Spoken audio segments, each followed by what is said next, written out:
My good people, what's going on? This your boy Cornelius Jones, 10 Mina Investing. We are back again today, and it is a lot of confusion, it seems, in the community still, right, about the stable coins and the effect it has on XRP. Hence this comment right here.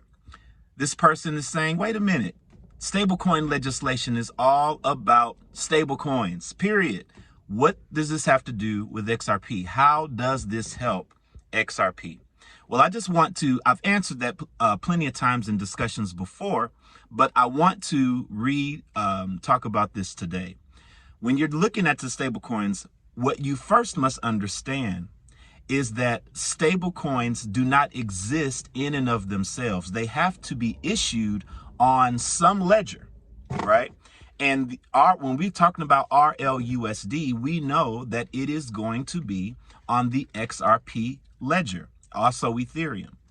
Once any RLUSD that is being transacted on the XRP ledger is going to cost, you guessed it, XRP. So that's the first reason why stablecoin legislation is going to be good for XRP, because the stablecoins is going to drive more transactions, which is going to cost XRP. Okay, that's number one. Number two, a lot of people still do not understand the role that XRP is designated to play in this new financial system. You see, banks and institutions are not going to be paying directly using XRP.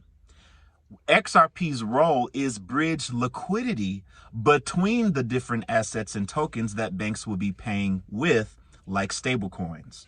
So when RLUSD is being traded in America and being swapped somewhere in China for their stablecoin, which is going to be backed by gold, then XRP will be in the middle to handle that bridge liquidity. Stablecoins is the legislation that the stablecoin legislation is the first piece of legislation that we are expecting to pass. But it's not the only legislation. You also need to understand there is also the FIT21 Act. And the FIT21 Act is a broader scope for the crypto ecosystem altogether. So legislation is coming, and you must understand how all of these things are working together. XRP is the number one crypto that will stand the most to benefit from the ensuing legislation that is soon to come.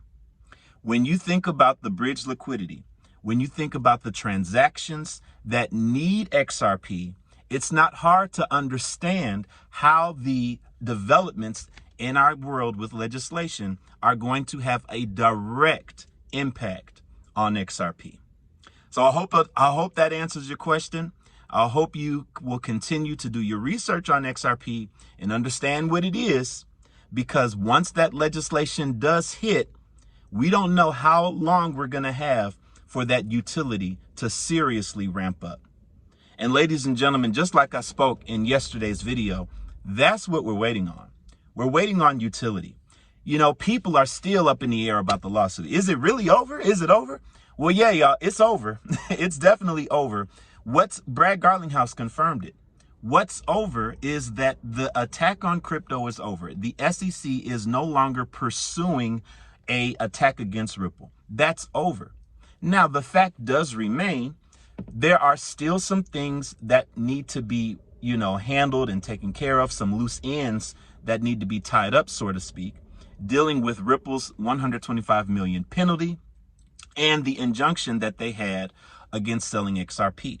But understand there is a serious misconception in the XRP community about the injunction that Judge Torres issued. Judge Torres never told Ripple that they cannot sell to institutions. That's a misunderstanding. When you go back and you read the order, Judge Torres gave them an injunction against violating Section 5 of the securities law, right? So that goes without saying, right? They were enjoined to not break the law anymore, right? And so what does that mean? Does it mean that they can't sell to institutions at all? No. they were told not to sell to institutions in a way that breaks the law. So when Ripple received that order, what did they do? They restructured their sales of XRP so that they can sell in a compliant manner. And now there are still things that need to be tied up with that. What does a compliant manner look like? Right? So those are some things that will still be hashed out. It's also going to be very nice to get an official statement from the SEC regarding their thoughts and their position moving forward with this lawsuit. I'm sure that's going to be coming any day now, hopefully sooner than later. But until then, these are all things as a community we cannot control, and we're just going to have to wait and see. What we know is that these things are coming. There are a lot of people out there that are griping about the price. Oh, the price, oh, the price, oh, the price. Listen, if you're in XRP for a quick buck, you're going to be very disappointed. But if you know what XRP is, if you've done your research and you understand the utility and you understand the role that it is going to play in the new financial system, then you know for sure what you hold is going to bring amazing wealth for you and your family. We're looking at most likely the third quarter, in my estimation, maybe by the fourth quarter. I'm hoping way before the fourth quarter. Obviously, I can't call these things. Obviously, I'm not sitting at any tables, and the only information I have is the information that is out there available to the public, right?